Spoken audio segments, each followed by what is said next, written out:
Hey Nam, how you doing? I'm good. How are you? Doing well, doing well. We are actually live at our channel, Seven Figure Agency Mindset A to Z. It's great to have you on the show, um, and getting a lot of you know good stuff from your expertise.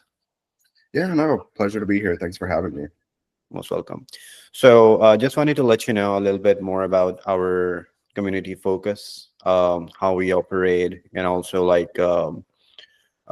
little bit more about the channel who will be watching you.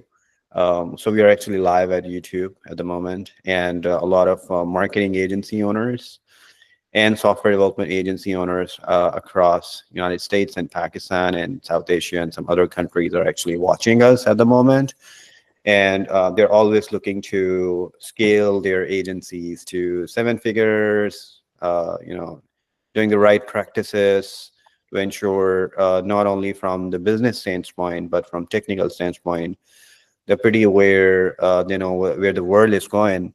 And like when we met in New York City, we had been talking a lot about like how AI is shaping up this new world, and also about a couple of years back, Google was everything. Probably like everybody's gonna go to Google hmm search for anything, but suddenly, there has been a war of AI between a lot of platforms. Everybody is trying to, compete and supersede, and showing that they're the best ones.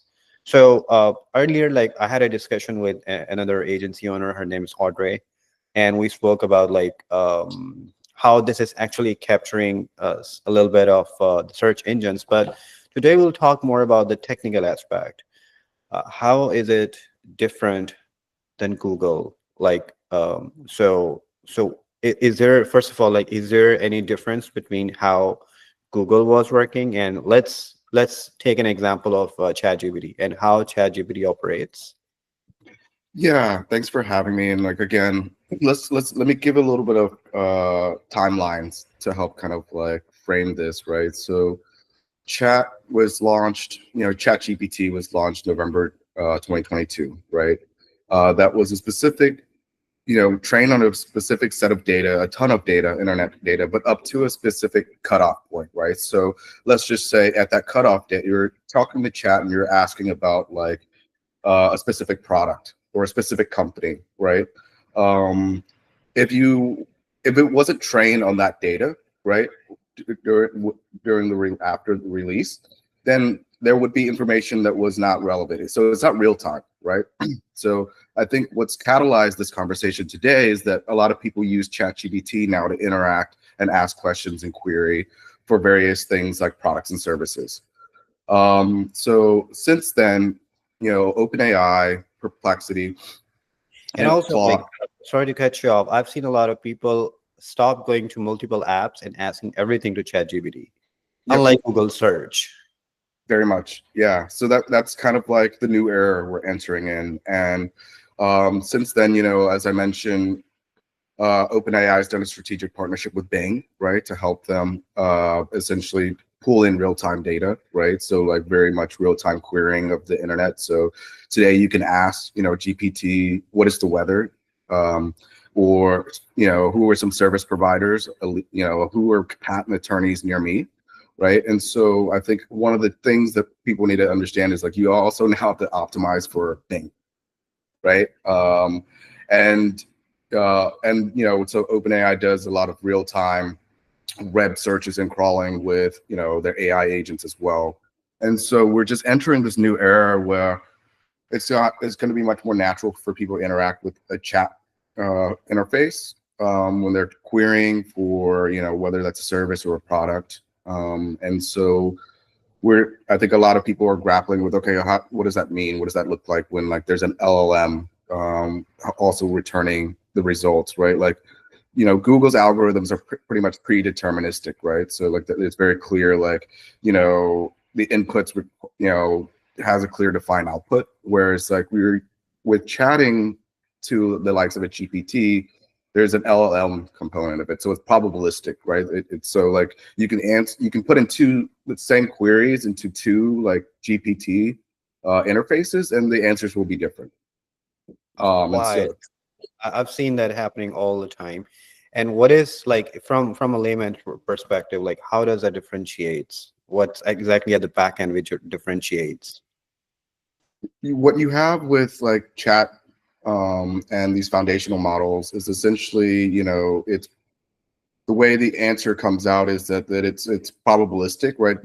It's these transformer models essentially are just really trying to guess the next word almost, right? So based on the context of the conversation and based on the various like inputs that it's trained on and the data that it has access to. So you can go to Perplexity, Claude, GPT, and even within the same models, so if you're looking at two, talking to uh, 4.0 and ask it the same questions, the answers will always be different. And the same thing when you're like using any code writing platforms or AI assisted platforms, the code will be different as well, right? Slightly different Tell us for a the little same bit query. more.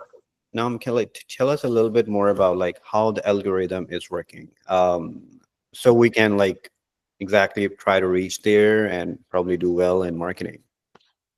Yeah, I mean, I think I won't speak to the efficacy, right? Because we don't do a ton of marketing, but I can talk about like some of the broader trends that I'm The seeing, broader, right? the broader works, yeah. Right. So what my understanding is here from like talking to likes of you and other people within the industry who are both marketing and tech forward is that you want to optimize within Bing your content, right?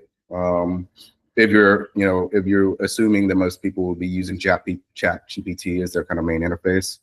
My understanding from these conversations, key takeaways have been was that like you want to target long tail kind of like high intent keywords, and I think that's kind of standardized within like other aspects of kind of marketing in general. And I think your guests from the last conversation also hit on this point, which is schemas for key pages, right? So when LLMs or like these chatbots and even AI agents, and I want to get into that here in a second, is that like your catchy um, headline and your cute photo, like a lot of these models and agents that they don't really that's for a human, right? Like that's more so for capturing human attention, but like these models kind of move beyond that. They're looking for machine uh, readable language, right? And so on your pages that they move out beyond that, and that they optimize around like so if you're websites are like more AI friendly, which means that it's better for machines to kind of interact with the content. It's more important as we go into this world more and more. And now, and we I think we should kind of like talk in carve out a couple of minutes to like drill into that in a little bit as well. But those are kind of the couple three areas. So just making sure that like there's So what level of are they gonna read out? So when you say like they're machine friendly, I'm assuming it's not only about like what you write on the website, but all the technical aspects you have to ensure that you're meeting as well. mhm. Or what you mean like AI can actually read out the videos, AI can actually read out the pictures. What do you mean exactly? Yeah, I think it's really around just like how the data is structured on your website in a way where it's more machine friendly than it is like human friendly. I think you still have to optimize for like SEO. You still have to optimize for kind of like your traditional kind of like catchy headlines and everything else. But in a world where people are just going to go and ask chat, more and more, if you can help ensure that like it's machine readable as well as it is human readable. And I think that there's a multitude depending on whether or not you what type of service or product you're selling. And I think with service providers is slightly different. I think you're like people are going to want more of the Google is going to service a better solution there in terms of recommendations. But like from a brand or a product standpoint, if you're selling boots, right? It's really about how that like description of that boot and all the information relevant to your boots, your various SKUs or like product lines is not only friendly for humans, but also machine friendly in terms of how it's like the data is structured. How the LLM works and plays part in that? Like, is it like if I put too much content, will that work, or should I keep in mind when I'm doing SEO some technical aspects in mind too?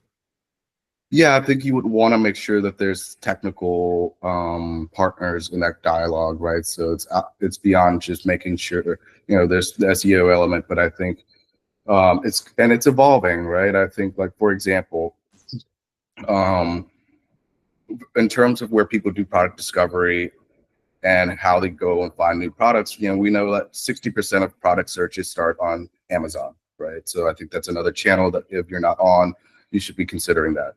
Amazon most recently, in a very quiet announcement like 2 weeks ago, released their own AI agent in a beta format called Buy for Me, right? So when you go and search a product on Amazon and they don't have it on Amazon, it will go and search the web for that product, right? And it will buy it for you, and then it gets pushed through their Amazon's distribution. And so there might be likely the case that human, that individual might never even visit your website, right? Like, so it's Amazon is sending an AI agent to go and make that purchase on your website, and then they're going to just ship it to you through Amazon. So you're more and more layers of separation between, like, even a human person, consumer, an individual consumer, and a brand now.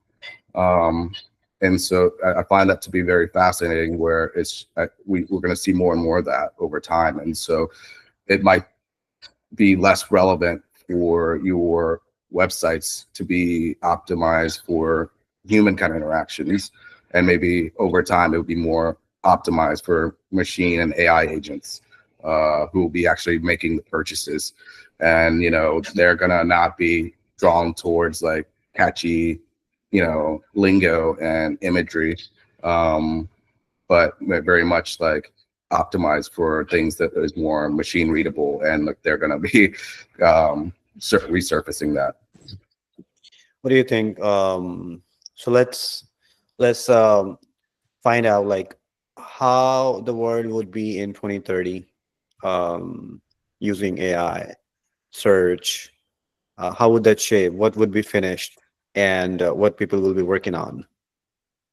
Yeah, the challenge we face today, even with building AI agents or AI first products, is that the large language models, right, like the LLMs, that's your OpenAI of the world, that's your Gemini, and the various other Claude as well, is that the LLMs are a black box, unfortunately, right? And so when we're building solutions like a simple chat interface, you have to couple two things. You're coupling a kind of deterministic engine, right? So with a kind of like LLM that is probabilistic. So you want the outputs in certain components to be very much predefined, right? Like especially if you're in a highly regulated industry like healthcare or finance, right? And so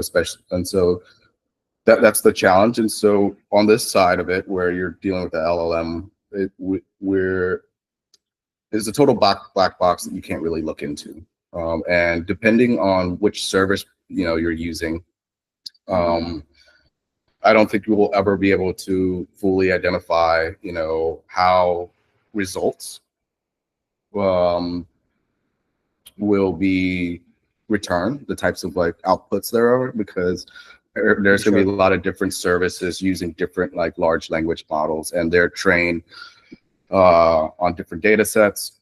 They're and so They have like looking, their own algorithms, yeah, and those algorithms are not known to the public, and that's why exactly. they cannot be played out. But do you think, like, they will be played in the future? And I've heard, like, I have a few scientist friends, and they mentioned that one of their job is to actually ensure that AI remains ethical, and Yeah, people are not misusing to portray the wrong results. exactly. I mean, these are very powerful, and more and more, and we're talking into the future, is that these experiences are going to be more human-like with natural language, where just we'll see where Apple lands with their kind of like AI assisted Siri, or like, but it's going to be just talking to your phone, right?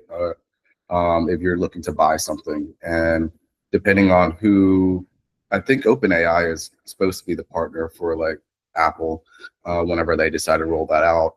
And so it's just like querying, having a conversation with essentially ChatGPT, but through Siri, right? And so more and more, we're going to see applications, we're going to see even websites make it very easy for people to navigate, to find specifically what humans are looking for, and if not, like how AI agents are going to be surfacing the products that like humans essentially have asked it to search for.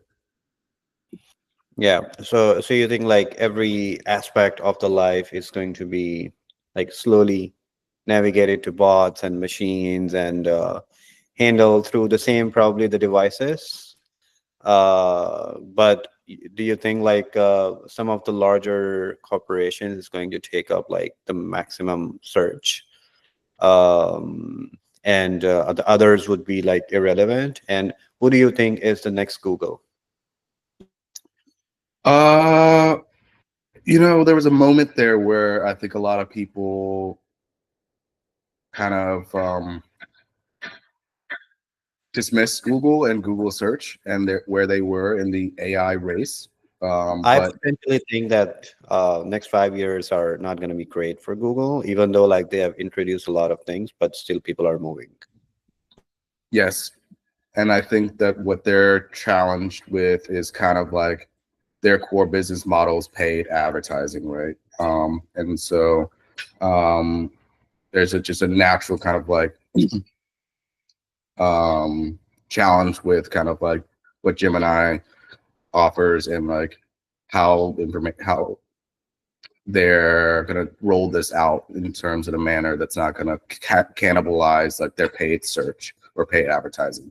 And so, but in terms of the capabilities of like Google from an AI standpoint, it's become quite robust with Gemini. And so I think the next few years we'll end up having like 3 or 4, maybe 5, like major kind of like AI companies, like your OpenAI and ChatGPT of the world, Google, and Gemini. Um, so on that level, like from a foundation model standpoint, we'll have those. In terms of the large players, I think Amazon is someone to bet on, right? Like I think Amazon is going to be one of those where again, like people still do a lot of product discovery. They know that like AI agents are going to be part of the way that um, humans interact with brands online, right? And so I think for if your clients are brands, or if you're a brand selling specific types of products, is like being mindful that like there will be a world where you'll have billions of consumers, but then tens of billions of AI agents who are interacting with your brand as well. And so in that world where someone might never, land on your product page because an AI agent is shopping on their behalf, um, we have to reckon with the fact that then like how do we optimize to make sure that like that experience is just as seamless today for the human user if they're going through the flow, and also optimize for it to be as seamless as possible for an agent shopping on someone's behalf. Yeah, I think it's so we use like Google Merchant for a lot of the cases where Google search is taking out the product search from different other sites Mhm. and then displayed on the Google feed. Similarly, I've seen the trend because a lot of friends who are listening us are actually from the service space industry, And what I've seen is like in GPT is actually fetching out Google My Business listings too. Hmm. So hey, what is the best fitness center in Brooklyn, for example? So it's gonna Hmm. not only take out like name those people, but actual Google My Business listing where you got this stars, got good rating. I think is gonna be the best for you. So any tips for the SEO guys or the marketing guys on how to play with that algorithm? Yeah, I think that again, couple of things high level that I've seen from just conversations, because right now there's no playbook, really defined playbook, which makes it like, you know, advantageous as well, right? As like, if you can really continue to figure it out, is again like, my understanding is, you want to also optimize for Bing, because that's where OpenAI is also doing web searches. I know OpenAI is also doing web searches using Google as well, so that's where it's surfacing a lot of the um, product recommendations, or location-based kind of recommendations. And so continue to lean into the channels that you're you know, operating on, but also be mindful that like um, Bing is also a place to make sure that you pay some attention as well. Again, like, it's really also a effort around just making sure that like at least thinking about it, and I can try to find some resources to share to pass on to you, to like email out to your community around just like how to ensure from a technical standpoint that like your websites are more also machine friendly and readable, and optimized for that as well over time. It's not going to happen overnight, because I think we're just kind of at an inflection point or a landscape shift here where we have a new element, or a new player, which are going to be these like um, LLMs and their models, and the agents that are going to be also crawling the web to to return recommendations or results for you. Gotcha. Sounds good. So tell me a little bit more about like the Poland studios. What do you do? What are you trying to achieve? And also like what impact that you're looking to achieve as well. Yeah, absolutely. So we're a software development agency and also like an innovation consultancy. We work with everyone from multinationals like Sandals Resort, Shiseido, all the way down to small startup companies who are really looking at building at the intersection using either AI or blockchain. And so we were constantly kind of like experimenting with large brands and helping them understand how this technology can be impact today for them and going into the future. And yeah, so that at a high level, we have a team of about 50, and so we love working with kind of innovative agencies and brands and organizations who are really trying to essentially stay ahead, stay competitive, knowing that like we live in a world where technology dominates and it continues to kind of like evolve. And I think this is conversation itself where we're just kind of still trying to figure it out, because the playbook is kind of be rewritten. And so everyone who's on this call is super smart, right? Like, this is where you need to be having, Yeah. spending some time, because this will help you level up to where the world is heading.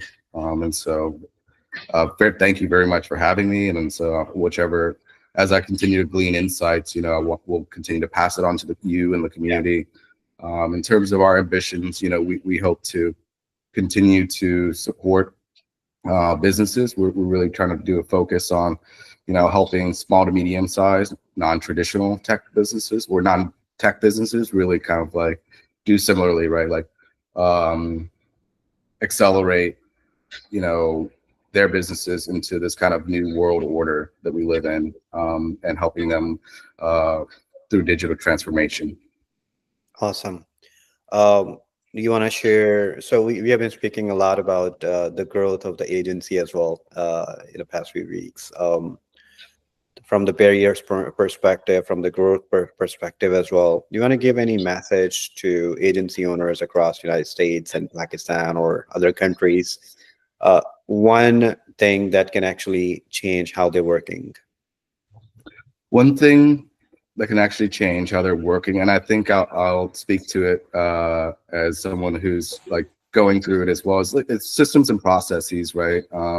And I've got your book and I'm reading through it as well, and it's fantastic. And like, you know, having the right, you know, SOPs and like just Yeah. processes in Yeah. place Yeah. really is where you get from, you know, 3 million to 5 million, right? Or even to like even the earliest day to a million, to a Yeah. seven figure, Yeah. right? Like it's they're so critical in terms of the ability to um, help you operate more efficiently. And we're going through some of those growth pain points ourselves, just really operationalizing you know, some of our workflows. And like I'm reading through chapters of your book on like, okay, how do we think about that, right? Like so, and so it's we're learning as well, and then so I think that you just have to have, you know, two things actually. You know, one is the systems and processes, and two is just, you know, the ability to be to learn and be coached, and you know, like, Yeah. because that's key to That's really. very important. A lot of agency owners would be like, "I'm good." You have to be great. Yeah.